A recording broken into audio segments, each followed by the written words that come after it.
Many people call hydrogen the, quote, Swiss Army knife of clean energy. Once you have it, it's the carbon-free molecule. So that concept of clusters or hubs is one that many countries have been looking at.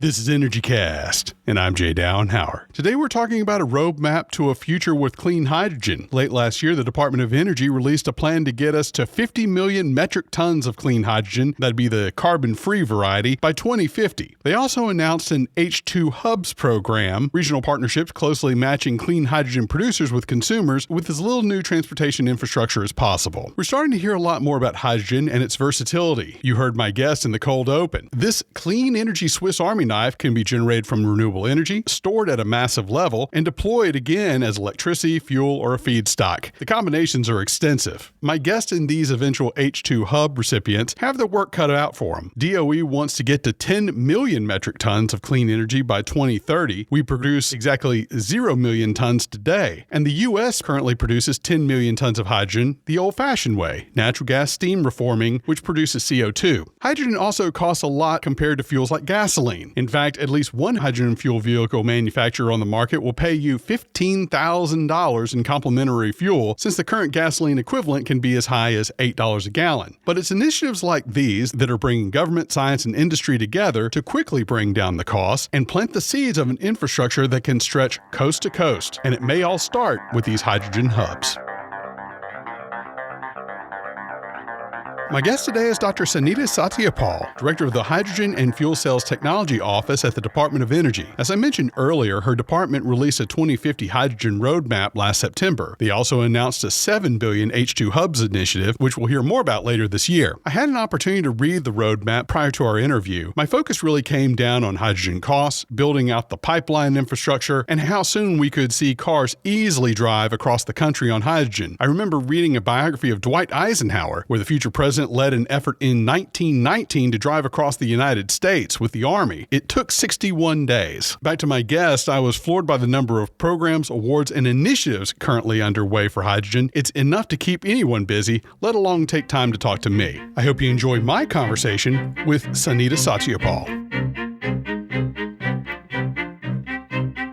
We're here with Dr. Sanita Satyapal, Director of the Hydrogen Fuel Cells Technology Office. And Sanita, in September 2022, you produced a clean hydrogen strategy and roadmap, which would have the United States producing 50 million metric tons of clean hydrogen by 2050. Just for the listeners out there, we produce about 10 million tons today through conventional means, and almost none of it is carbon-free at this point. Do you think most of the hydrogen in the future will be used for transportation or power production? Where are we going to use all this clean hydrogen? Well, thank you so much, Jay. And first of all, thanks for the invitation and for doing these important shows. You're right. We announced that we see the potential for 50 million metric tons of clean hydrogen by 2050, and that's consistent with the long-term climate strategy. And we also see 10 million metric tons of clean hydrogen by 2030. And as you mentioned, we already produce roughly 10 million metric tons of hydrogen today. Most of that's from natural gas. It's actually about 10% of the global capacity, and most of that is for refining as well as for ammonia production. What we see is the early uptake will probably be for the existing market, so the refining, especially ammonia production, there's a lot of interest. And then we would see a stage where we would start ramping up for transportation and also energy storage, some other markets as well. So with transportation, especially those hard to decarbonize, like heavy-duty long-haul trucks, in terms of power production, there's both interest in fuel cells and then also in turbines, of course, that would be very low NOx producing turbines. But there's also some other markets of sustainable aviation fuels, other industrial markets like steel production. And so we have a number of different scenarios in the roadmap that shows how we start with the existing markets and then different opportunities for scaling up. And then the other key one is energy storage. So especially as we start to see a lot of renewables on the grid, so using hydrogen for long-term energy storage, we see multiple sectors for that market expansion. I knew it wasn't going to be simple. simple as two things, a lot of different markets, right? So that leads us to the H2 hubs. And we're starting to hear a little bit more about this. And I think one of the big reasons for this is probably pipelines are an intensive piece of infrastructure. So why not try to cluster these things? So what exactly is an H2 hub and what is the department doing to help foster those?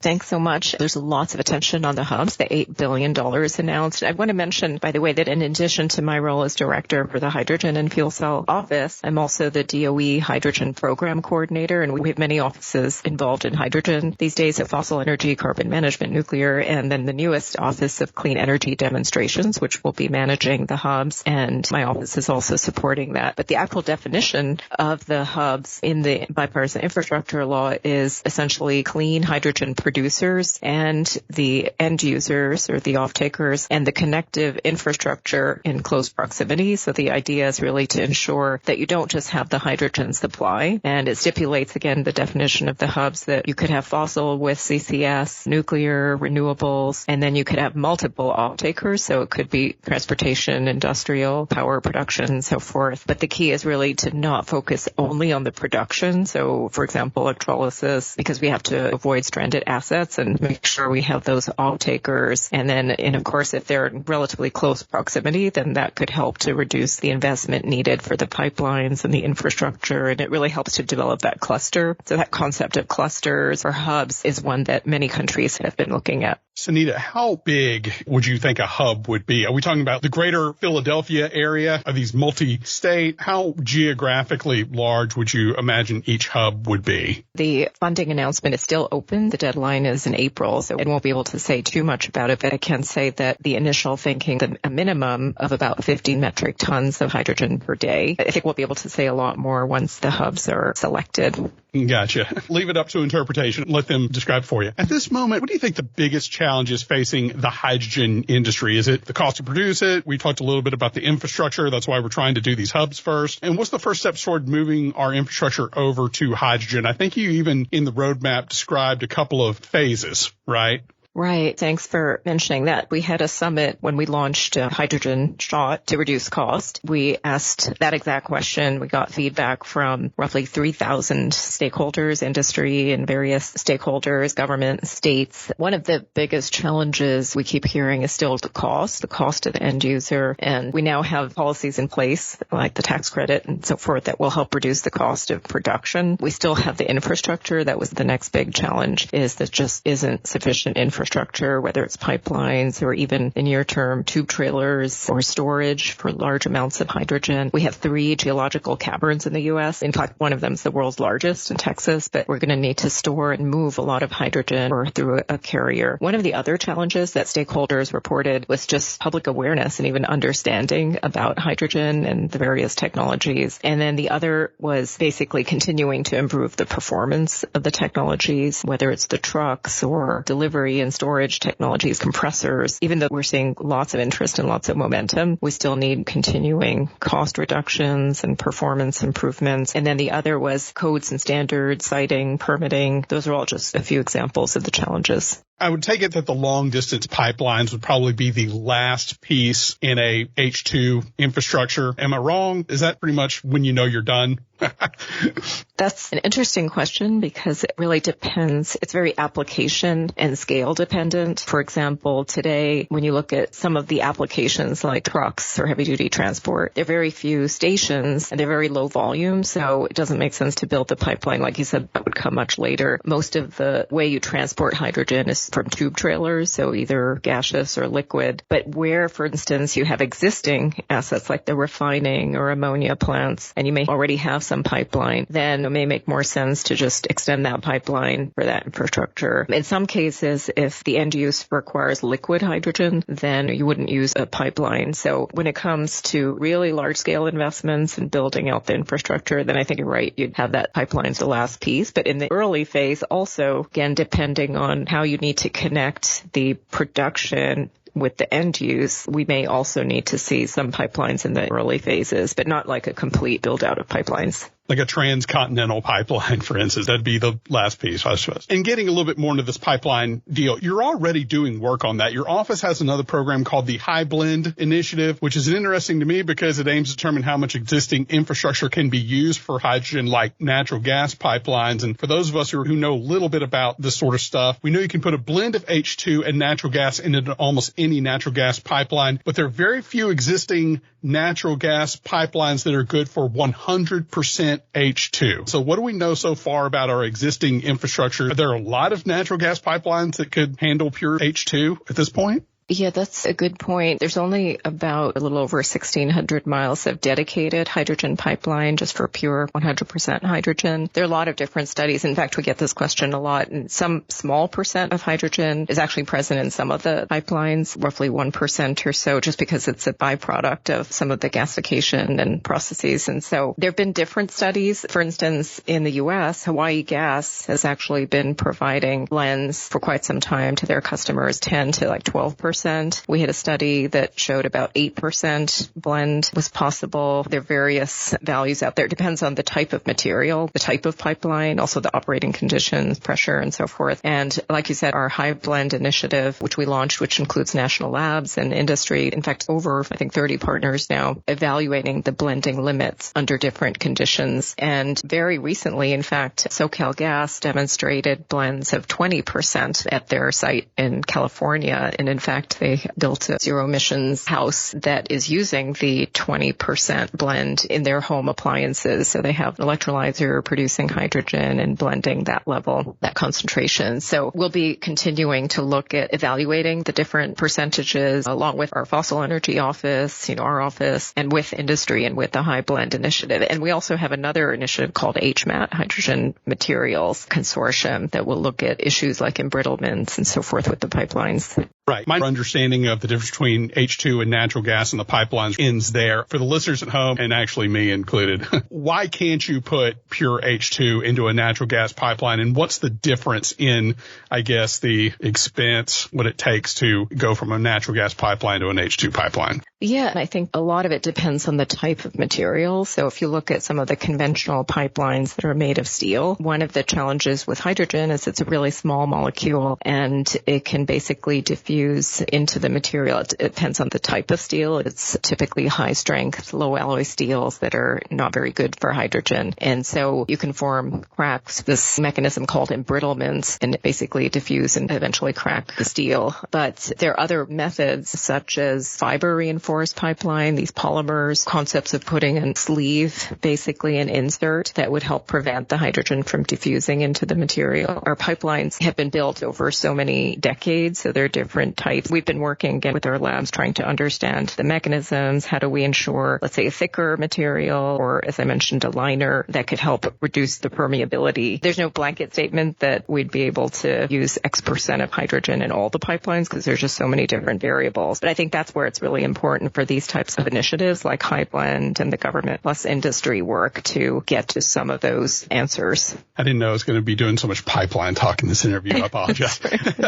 One of the lines that spoke to me in the roadmap, Sunita, was this idea that you don't want to have hydrogen simply perform, quote, electrons to electrons functions. Tell us more about this idea that you can be more efficient with hydrogen if you're not just simply converting it back and forth for electric energy storage. I mean, there's a round trip efficiency issue there, right? Yeah, that's right. And that's where, for example, many people call hydrogen the, quote, Swiss Army knife of clean energy, and the fact that you can store it. Hydrogen is an energy carrier. It's not a primary energy source. So you're right, you still have to make it, and there can be some energy loss there. But once you make it, you can store it. But because you're not storing just electrons or electricity, it's not like a battery. Once you store that hydrogen, you can either convert it back to electrons, produce electricity again, so using a fuel cell, which just takes hydrogen, oxygen, or air and produces electricity directly. There's no combustion or moving parts. It's very, very efficient. You're not wasting a lot of energy as heat. So you have that electricity back to electricity. But once you store that hydrogen, you can also use it as a fuel or as a feedstock. It has multiple end uses. And so when people talk about versatility or kind of the Swiss Army knife, because once you have it, it's a carbon-free molecule. You can use it for ammonia production or making other fuels like methanol or sustainable aviation fuel. cells. You can use it to manufacture steel. You can use it in trucks or vehicles directly. That's what we mean by it's not just electrons to electrons. It gives you that greater optionality. And many countries call it sector coupling because it's not really looking at just one sector like power generation or transportation. You can mix and match those applications. I'm really proving here that I read the roadmap. So one of the other things, I did my homework on this one. You have a chart also in the roadmap. You get into the cost of hydrogen right now, the cost specifically of electrolysis, which is usually where we can do green hydrogen. You can basically just use renewable energy and make as much hydrogen as you want as long as you have water. The current cost of electrolysis, according to the chart, was about $5 to $7 a kilogram. And a lot of possibilities begin to happen once those costs get below $3 or kind of in that $2 to $3 range. How do you think we'll reach hydrogen at that price? The president asked our Secretary of Energy, what can we do to really accelerate progress to meet our climate goals? And that was the beginning of the Energy Earthshots initiative. So similar to the moonshot from over half a century ago. And hydrogen was the first one, the hydrogen shot, which has this really easily articulated goal of 111, which stands for $1 for 1 kilogram of clean hydrogen in 1 decade. And the baseline was from a couple of years ago, about $5 per kilogram. There are many assumptions, but that was for renewables at a cost of about $50 a megawatt hour and based on, electrolysis baseline costs. And then we looked at how if we could reduce the cost of electricity, the capital cost of the electrolyzer, and then how long you can run the electrolyzer. So the quote utilization, durability, all of those would help us to get down to $2 by 2026. And that's actually in the bipartisan infrastructure law. So that's in the statute that we need to get to $2 by 2026 and then $1 by 2031. So we have a huge initiative, the hydrogen shot, to help us to achieve those goals. And does it have to be an electrolyzer? Have you seen other technologies that are being proposed that are not electrolyzer technology? Yes, it's really all hands on deck. So any possible pathways, even fossil with CCS, but it has to be clean hydrogen, so low emissions, and it has to be within a decade getting to that $1 at scale, assuming we can get to scale. In fact, we had a hydrogen shot incubator prize. I'm not sure if you saw that. We awarded 9 small companies, and the idea was any innovative technology, and we have a voucher program. So we have kind of the first phase, and then we'll be evaluating them. And then we have, additional funding we have coming up. So it could be pyrolysis, nuclear, any approach. Electrolysis is one of the major ones that industry is interested in, but it's really open at this point. I always think it's important. Don't make the guideline technology specific. Just you want to arrive at a certain result, right? I was a lobbyist for the carbon capture industry in Texas. We wrote a bill and other interests were trying to write specifically toward a technology, and we were able to redline that one. That was a nice little thing we accomplished there. I've been telling folks I believe that one of the ways to make hydrogen pencil is to run the electrolyzers on renewable energy, especially that renewable energy that's being curtailed. We're seeing massive curtailments in California where a lot of the solar power, for instance, is being dumped. What do you think about that? Would that be a good solution for a lot of curtailment in renewable energy? Yeah, that concept of the renewables that would otherwise be curtailed because there's just not enough transmission. And we saw that, like you said, in California and Texas. The reason that could be a good early opportunity is because that cost of electricity is so low. And the biggest cost contributor right now with electrolysis is actually the cost of electricity. The only problem, though, is that if we're only relying on what would otherwise be curtailed, then it's a relatively short time, like during which that electricity cost is so low. We can't only rely on the curtailed renewables. One idea that industry is looking at is how do we couple those intermittents with some other base load, so nuclear or other clean electrons, so you can run the electrolyzer continuously or as long as possible. At least until the transmission builds out, those curtailed electrons are definitely a good option to get the cost down. Okay, so I think a lot of people listening, driving in their cars, are probably going, how soon do you believe we could have infrastructure in place for a passenger vehicle to drive coast to coast on hydrogen? In the roadmap, the first, second, and third waves you have listed, I think there was a lot of stuff with fleet vehicles, large trucks and stuff, but I didn't see passenger vehicles. I was just wondering if that was on purpose. So where we see most interest in terms of hydrogen for transportation is heavy-duty applications, so especially those long-haul Class 8 trucks where they require long driving range, high payloads, fast fueling. And so that is really the focus area, those hard-to-decarbonize sectors, instead of the hydrogen for light-duty vehicle market. California already has roughly 50 stations, about 15,000 vehicles, commercial vehicles, passenger light-duty vehicles that are commercially available. And so I think it really depends on the regions as opposed to, a nationwide infrastructure network. And I think that the main message is as we see some of these other markets develop, and that allows lower cost infrastructure like trucks. So I think there'll be multiple early markets that can eventually help with the light-duty vehicle markets. Oh, and one last thing I should mention is we have a joint office of transportation now with DOE and DOT that will also have funding related to infrastructure. So there could be eventual stations that could be multimodal stations like BEVs, fuel cells. We have some interest in fuel cells for charging EVs. So I think we'll see a lot of synergy there. Would those be built by the private sector? Yeah, so we provide funding for companies with cost share from the private sector for our projects, including those types of projects. Yeah. And Cindy, I think the big issue that I think about a lot when it comes to hydrogen, especially for transportation, I think that's on a lot of people's minds. Most folks think that our future is battery electric vehicles. The big part of the IRA and the Infrastructure Act the year before was more charging availability, right? Try to reduce range anxiety for that. So I think we've kind of got it in our minds that it's battery electric vehicles and nothing else in our future. But I'm kind of in the camp that thinks that hydrogen makes a lot more sense in terms of range anxiety and raw natural resources. Do you worry about the public's enthusiasm for hydrogen? You talked a little bit about outreach and education because there's been so much emphasis placed on batteries. It's almost like we're picking winners, and we need to show that there's other technologies out there, I guess. Yeah, and I think we recognize that we really need all the tools in the toolbox. So batteries, renewables, nuclear, even fossil with CCS. So in some cases, like you said, for long distance or quick charging, that's where the fuel cells really come in. And I would say there's so many examples of success stories. And in our office alone, by the way, we had over 1,200 patents that companies and labs, universities had basically granted because of our funding. And then many commercial technologies, the vehicles, like you said, fuel cells, electrolyzers.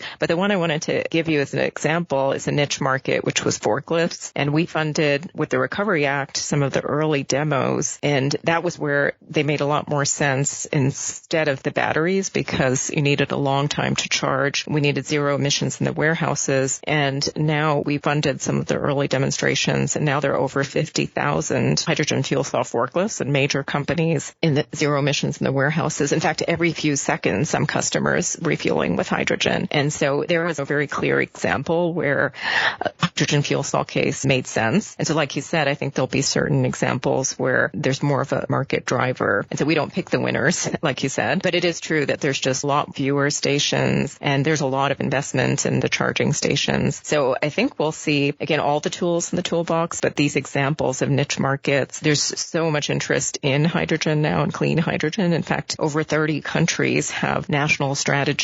We see the need for that carbon-free molecule, not just the electricity, and especially for industrial applications, energy storage. So I think we'll see the interest continuing to grow, especially as we start to see the costs come down, see the hubs and other ways to incentivize that commercial liftoff. And then finally, the tax credit. So in addition to the batteries and so forth, the hydrogen production tax credit is really significant. As you may know, there's $3 per kilogram being provided for the cleanest, lowest carbon intensity hydrogen. So that will also have a huge impact in catalyzing the growth of hydrogen. So it's not a choice. The answer is all the above. All right, Dr. Sunita Satyapal, Hydrogen Fuel Cells Technology Office, thank you so much for your time. Thank you so much, Jay.